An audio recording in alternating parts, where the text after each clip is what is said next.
This is True Crime Out Loud.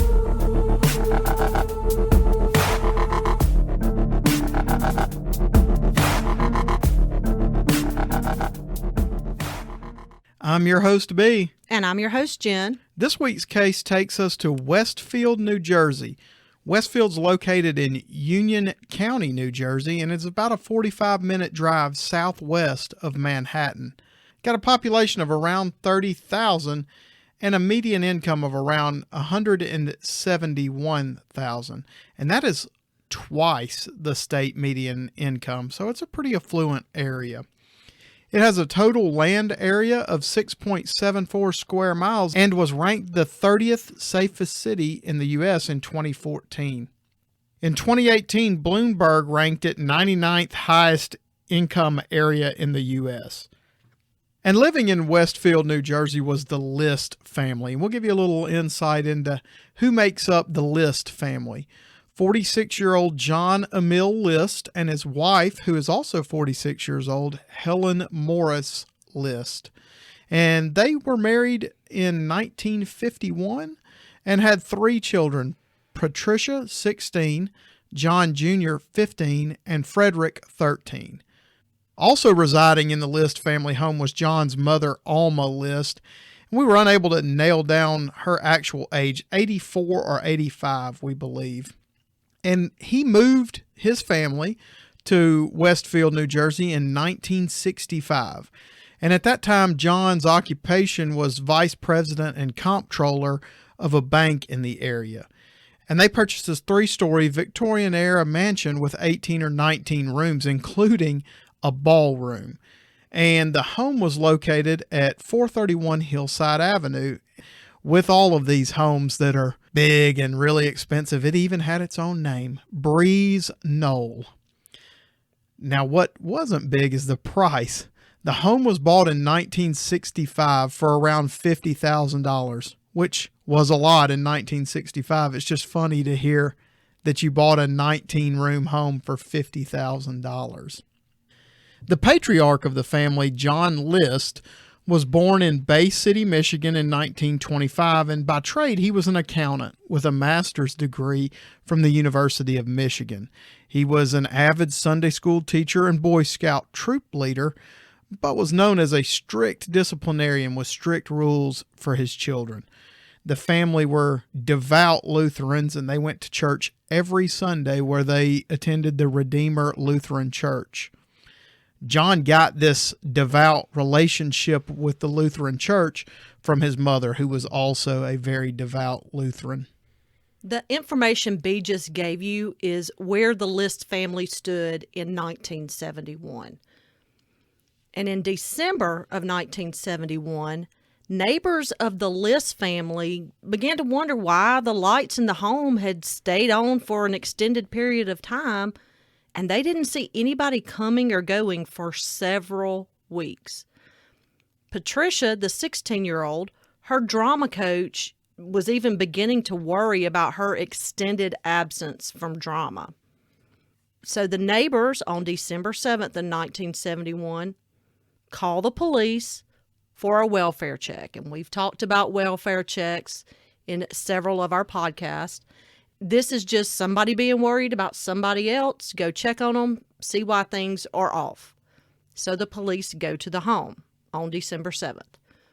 They enter the home. And when they enter the home, they find Helen, Patricia, John Jr., and Frederick's bodies lined up neatly in the ballroom. In the upstairs room, they find John's mother, Alma. But they don't see any John. What they do find is a 5-page letter from John addressed to his pastor. And in this letter, John said that he killed his family because he worried about their spiritual lives and wanted them to go to heaven. So the police immediately begin looking for John List, but there's no signs of John, not in the United States, or for that matter, not in any other country. And 18 years went by with no signs of John List. Wow, 18 years. So this is definitely turned into a cold case.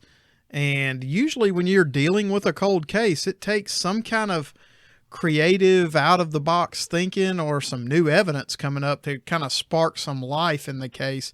And that's what happened in the List case. And it all centered around America's Most Wanted. Now, I'm sure everyone has probably heard of America's Most Wanted, but if you haven't, America's Most Wanted with John Walsh began in 1988. And over the run of the show, it helped to capture over 1,200 fugitives and find dozens of missing children. And John Walsh is involved in a case in and of himself. I mean, his son disappeared from a shopping mall. Another case for another time, maybe. But that's what led Mr. Walsh to start the America's Most Wanted TV program. And it had amazing impact on a lot of cases, and particularly this one. And so America's Most Wanted is going to do the List case. John Walsh contacts Frank Bender in Philadelphia, Pennsylvania to get him to help with a facial reconstruction of what John List would look like after 18 years on the run. Frank Bender mainly made facial reconstruction sculptures of victims based on their skeletons and would make age progression drawings of fugitives from old photos. And so that was kind of his niche, was to take a photo or a skeleton and try to recreate what that person would look like. But Walsh asks him to do an age progression of John List. And to do this sculpture, Bender usually worked with clay and some pastels for drawings. And so he got to work on this bust of John List. And it took him about 3 months to complete the clay sculpture. Richard Walter, a criminal psychologist, felt that List would still be wearing his signature horn-rimmed glasses because they make him appear successful. And he thought that List would still be wearing those 18 years later. Bender went so far as to go to antique stores to attempt to find these perfect glasses to fit his sculpture. And in 1989, America's Most Wanted featured John List and Frank Bender's sculpture of him, and calls came in immediately. The episode aired on Fox Network and reached an estimated 22 million viewers. One caller in particular, Wanda Flannery, said that her former neighbor in Denver, Colorado looked exactly like the facial sculpture, but the man had recently moved to Virginia, and she knew this man's name to be Robert P. Clark. So the FBI gets involved and they find Robert Bob Clark in Virginia, and he does, in fact, look just like the sculpture. They locate Robert at his office on June 1st, 1989.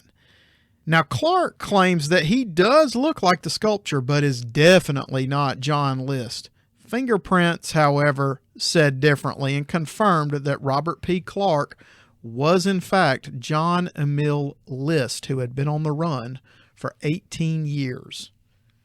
Let's go back to 1971 in this case. John had actually lost his job at the bank and had lost several jobs after that, but his family did not know. So he had no job and he had no means to pay the bills. By November of 1971, he was leaving every morning as if he was going to work, but he was really going to the train station, where he would read and he would sleep. Then he would return home in the evening, just like he had been at work all day, and none of his family knew anything different.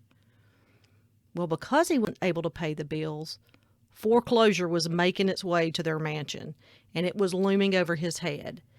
And he knew that he was going to be letting his family down, so his plan was to kill all of them. He found an old 9mm pistol he had bought as a souvenir of World War II.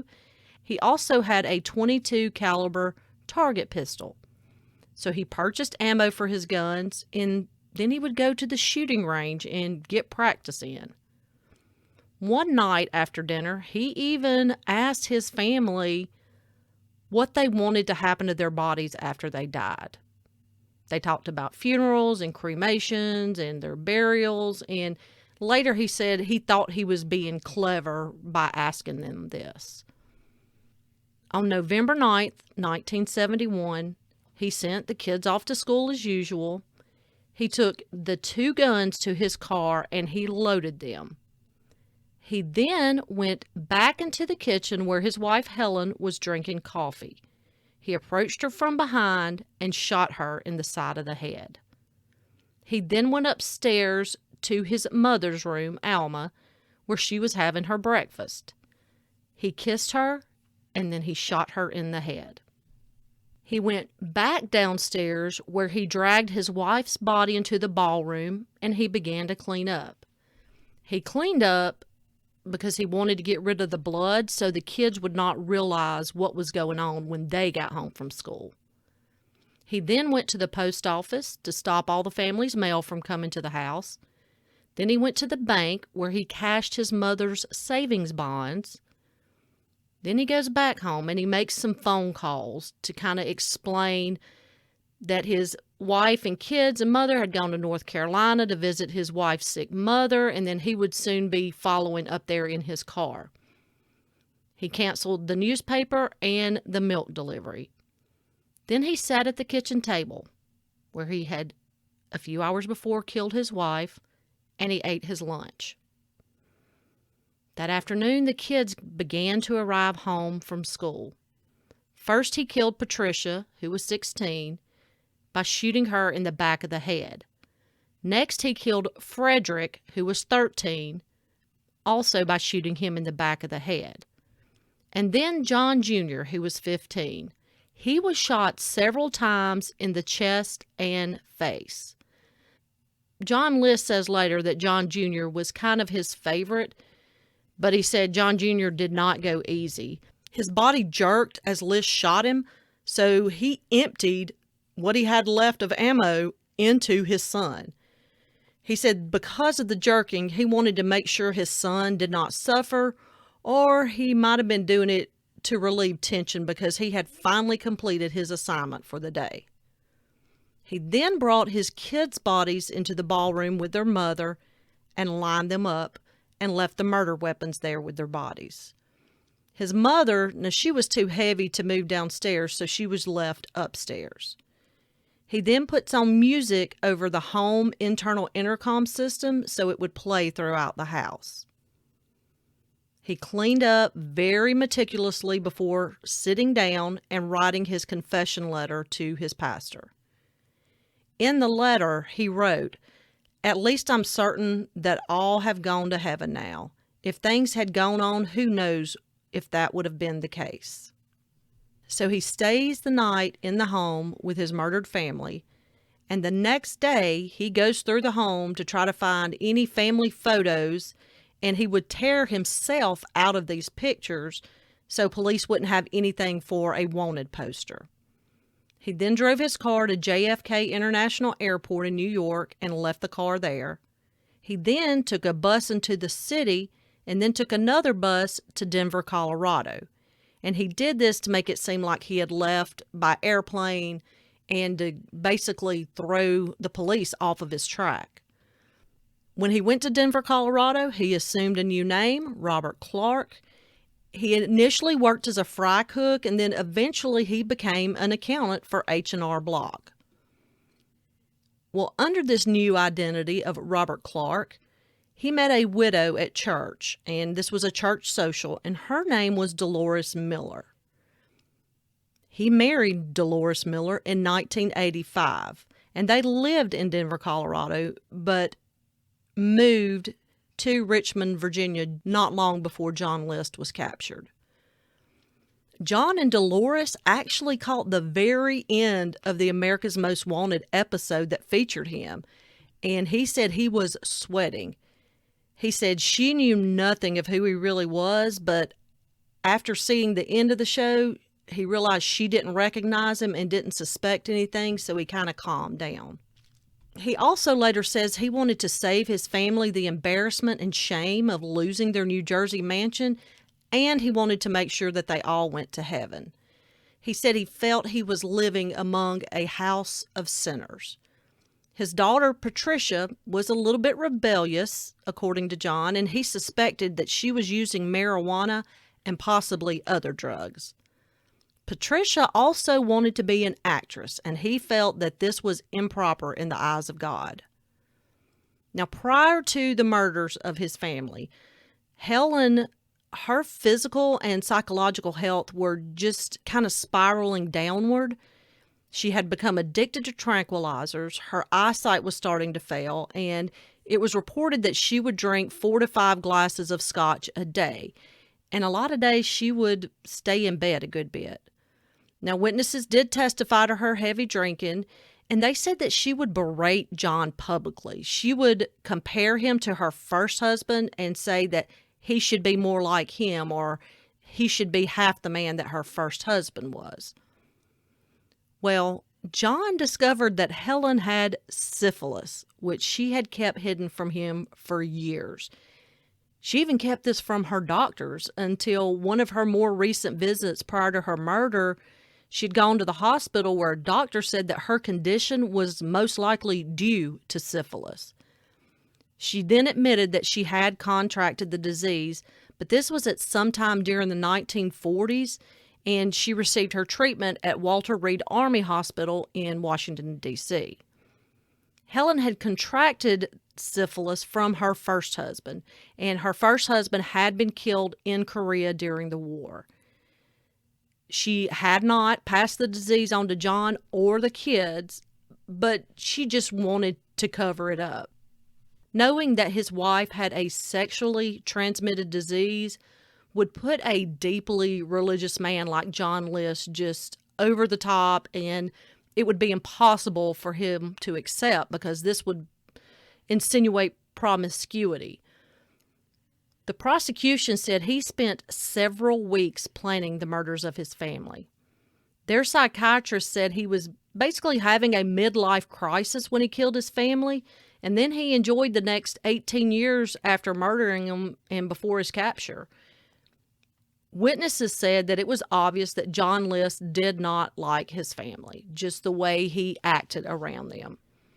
He was $11,000 behind on his mortgage, where he had actually taken out a second mortgage on the home. He had also secretly been taking money from his mother's accounts. Well, John was found guilty, and he was sentenced to 5 life sentences. He gave a very, very brief statement at his sentence hearing, and he said he was deeply sorry for the tragedy that took place in 1971. Now, he called it a tragedy, but he didn't mention his mother, his wife, or his kids. He did appeal on the grounds that his judgment was impaired by PTSD from his military service in World War II and Korea, but the appeal was denied.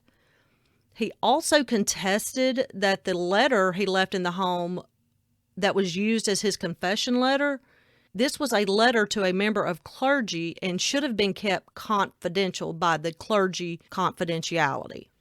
So as Jen said, he is sentenced to 5 life sentences, and in 2002, he does a 4-hour interview with Connie Chung. It was noted during this interview that John was still deeply religious, but he told Connie Chung, quote, "I knew it was wrong. As I was doing it, I knew it was wrong. The only way to save them was to kill them." He also said that he approached all of them from behind so that they wouldn't realize what he was going to do to them until the last minute. He also stated that financial hardship would have split his family and turned them away from their faith. He also acknowledged that he was letting his family down, but he said that once he started, there was no stopping. And I guess one of the common questions that someone might have regarding this case is, hey, why didn't you kill yourself? And his answer sounds kind of convenient to me, but he stated that he didn't kill himself because he wouldn't get into heaven if he did that. He felt he could kill his family and they would go to heaven, and then he would later confess his sins to God and obtain forgiveness, and then he would go to heaven. He also said during the interview with Connie Chung that he would be reunited with his family in heaven. At no time during the capture, the trial, any media interviews after the trial did John ever show any remorse for what he did to his family.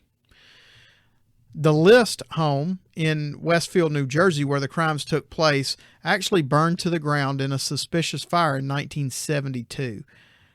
A new home was built on that site, and it is sometimes still referred to as the List home, although the original home was essentially gone about a year after the murders. And John List himself died in Trenton, New Jersey on March 21st, 2008 at the age of 82. He had been taken to St. Francis Medical Center from the New Jersey State Prison due to some complications he was suffering from pneumonia. I want to go back at this point and tell you a little bit about Frank Bender, who did the clay bust of John List. This bust, we will have pictures on the website. You can do a quick internet search of it and see John List compared to the bust that Frank Bender did, and it is unreal. I mean, down to the glasses, because they were right about that. He was still wearing the same style of glasses. So make sure to take a look at that. So a little bit about Frank. He was always interested in art. In 1977, he was attending night classes at the Pennsylvania Academy of Fine Arts. And through a friend, he was allowed access to the medical examiner's office to study bodies for his art and his sculptures. While doing this, he saw a female victim who had been shot in the head. He decided he wanted to create a sculpture of what she might look like alive, and she was distorted from having been shot in the head. Through this model that Frank Bender made, she was identified as Anna Duval of Phoenix, Arizona. So that's how he kind of got started and then grew from there. And Frank Bender is very well known. He also co-founded the Vidocq Society in 1990. And the Vidocq Society is a group of forensic experts and multiple disciplines, and they come together and they will re-examine unsolved murders. Now, this is a very elite group, and they don't just let anybody in this group. And they also don't just take on any cases. But he was one of the co-founders of this. During his career, Bender made 40 to 50 sculptures and, of course, numerous drawings. He would get the skull of who it was he wanted to recreate, and sometimes he would have to boil away the flesh to get down to the bone, and then he would make a mold of the skeleton to begin his creation. And for most creations, it took about a month. In a 2011 interview, Frank Bender said, and I quote, "This is my art, representing these people that can't represent themselves anymore," end quote. And Frank Bender, who was best known for the sculpture that led to the capture of John List, died in 2011 at the age of 70 from mesothelioma. Just another example of how a cold case can heat back up and lead to an arrest with some out-of-the-box thinking on investigator parts and just other concerned citizens. A very interesting case. And I want to reiterate, look at the pictures of John List and the bust that was created by Frank Bender, because Frank Bender did some wonderful work and led to the capture and identification of many, many victims. Well, we hope you enjoyed this week's case, and as always, we'll see you next week.